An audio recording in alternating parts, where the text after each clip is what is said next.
Hello friends, இந்த வீடியோவில் ரொம்ப ஈஸியாக பண்ணக்கூடிய நிறைய பேருக்கு ஃபேவரட்டான ஒரு lunch box recipe lemon rice எப்படி பண்ணுறதுன்னு தான் பார்க்க போகிறோம். இது ஈஸியாக பண்ணக்கூடிய ரெசிபி. அந்த ஈஸியான ரெசிபிலேயே நான் ஒரு மிஸ்டேக் பண்ணிட்டேன். அது என்ன பண்ணினேன், அதை எப்படி கரெக்ட் பண்ணினேன் அப்படின்னு நான் கடைசியாக சொல்லியிருக்கேன் பாருங்கள். அண்டு நமக்கு குயிக்காக ஒரு லஞ்ச் பண்ணணும் அப்படின்னு நம்ம யோசித்தோம் அப்படின்னாலே நம்ம மைண்டில் ஃபர்ஸ்ட் வர்றது இந்த லெமன் ரைஸ் தான்.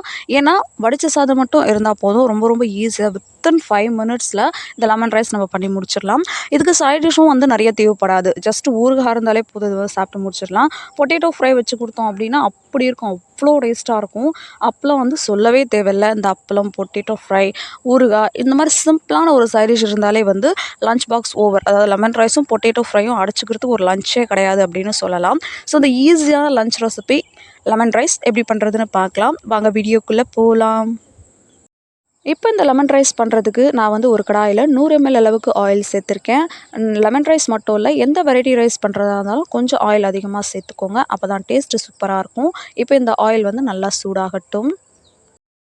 ஆயில் நல்லா சூடானதுக்கப்புறமா இதில் கடுகு சேர்த்துக்கலாம். கடுகு சேர்த்து இது நல்லா பொரிஞ்சு வரட்டும். அடுத்ததான் இதில் 1 டேபிள் ஸ்பூன் அளவுக்கு கடலைப்பருப்பு சேர்த்துக்கலாம். அண்ட் இது கூடவே 1 டேபிள் ஸ்பூன் அளவுக்கு உளுந்து சேர்த்துக்கலாம். அண்ட் இது கூடவே 1 டேபிள் ஸ்பூன் அளவுக்கு வேர்க்கடலை சேர்த்துக்கலாம். இது எல்லாமே ஆயிலில் சேர்த்ததுக்கப்புறமா இப்போ இதை ஃப்ரை பண்ணிக்கலாம். மீடியம் ஃப்ளேமில் வச்சுக்கோங்க. மீடியம் ஃப்ளேமில் வச்சுட்டு ஒரு 1 மினிட் போல் ஃப்ரை பண்ணோம் அப்படின்னா இது நல்லா சூப்பராக ஃப்ரை ஆகி வரும். ஹை ஃப்ளேமில் வச்சுட்டிங்க அப்படின்னா சீக்கிரமாக கரைஞ்சி போயிடும். ஸோ மீடியம் ஃப்ளேமில் வச்சுட்டு ஃப்ரை பண்ணிக்கோங்க. அடுத்ததான் இதில் கொஞ்சமாக சீரகம் சேர்த்துக்கலாம். அடுத்ததான் இதில் ஒரு 4-5 முந்திரி பருப்பு உடச்சி எடுத்து வச்சுருக்கேன். அதையும் இதோட சேர்த்துக்கலாம். சேர்த்துட்டு ஒரு 1 நிமிஷம் போல் இதை ஃப்ரை பண்ணிக்கலாம். அடுத்ததான் இதில் ஒரு கொத்து கருவேப்பிலை சேர்த்துக்கலாம். கருவேப்பிலை பொரிஞ்சு வந்ததும் இதில் நம்ம மஞ்சள் தூள் சேர்த்துக்கலாம். மஞ்சள் தூள் சேர்த்துட்டு 1 நிமிஷம் போல் இதை ஃப்ரை பண்ணிவிட்டு ஸ்டவ் ஆஃப் பண்ணிக்கலாம். ஸ்டவ் ஆஃப் பண்ணிவிட்டு 1 நிமிஷம் இல்லை ஒரு 2 நிமிஷம் ஆனதுக்கப்புறமா இதில் நம்ம ரைஸ் சேர்த்துக்கலாம். நான் ஏற்கனவே வடித்து எடுத்து வச்சுருக்கக்கூடிய ஒயிட் ரைஸ் இதோட சேர்த்துக்கிறேன். ஒரு 2 பேருக்கு இதை நான் செஞ்சுருக்கேன். அடுத்து தான் இதுக்கு தேவையான அளவுக்கு உப்பு சேர்த்துக்கலாம். அடுத்து கடைசியாக தான் நம்ம இதில் லெமன் ஜூஸ் சேர்க்க போகிறோம். நான் ஒரு 2 லெமனை பிழிஞ்சு அதுலேருந்து சாறு எடுத்து வச்சுருக்கேன். இது நல்லா புளிப்பாக இருக்கும். இதால் எப்போயுமே லெமன் ஜூஸை லெமன் ரைஸை கடைசியாக சேர்த்துக்கோங்க. சேர்த்துட்டு இதை நல்லா கலந்து விட்டுக்கலாம். இப்போ இதை நம்ம நல்லா கலந்து விட்டுட்டோம் அப்படின்னா நம்மளுடைய லெமன் ரைஸ் ரெடி ஆகிடும்.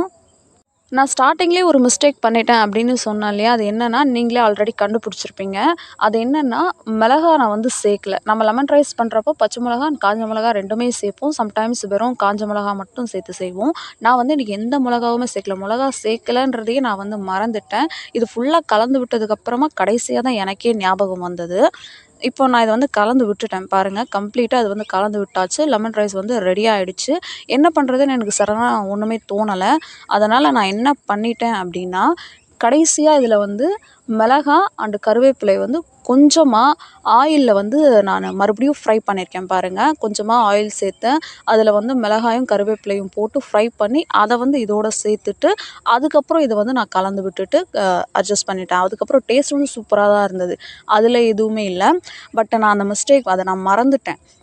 நான் இப்போ தான் யோசித்து இதை நான் சேர்த்துருக்கேன். அவ்வளோதான், நம்மளுடைய லெமன் ரைஸ் ரெடி ஆகிடுச்சு.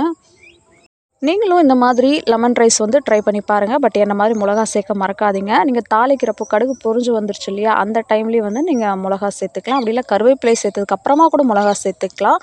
நீங்கள் ட்ரை பண்ணி பாருங்கள். லெமன் ரைஸ் ரொம்ப சூப்பராக இருக்கும். லஞ்ச் பாக்ஸுக்கு அர்ஜென்ட்டுக்கு இதை பண்ணணும் அப்படின்னா நீங்கள் இதை கண்டிப்பாக ட்ரை பண்ணலாம். இதுக்கு உருளைக்கிழங்கு ஒரு பெஸ்ட்டு காம்பினேஷன்.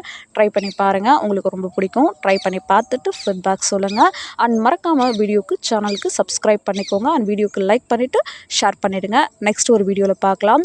அண்ட் ஈஸியான லஞ்ச் ரெசிபி வேறு என்ன வேணும் அப்படின்னு கமெண்ட்டில் சொல்லுங்கள். அண்ட் நெக்ஸ்ட் ஒரு வீடியோவில் பார்க்கலாம். பாய்.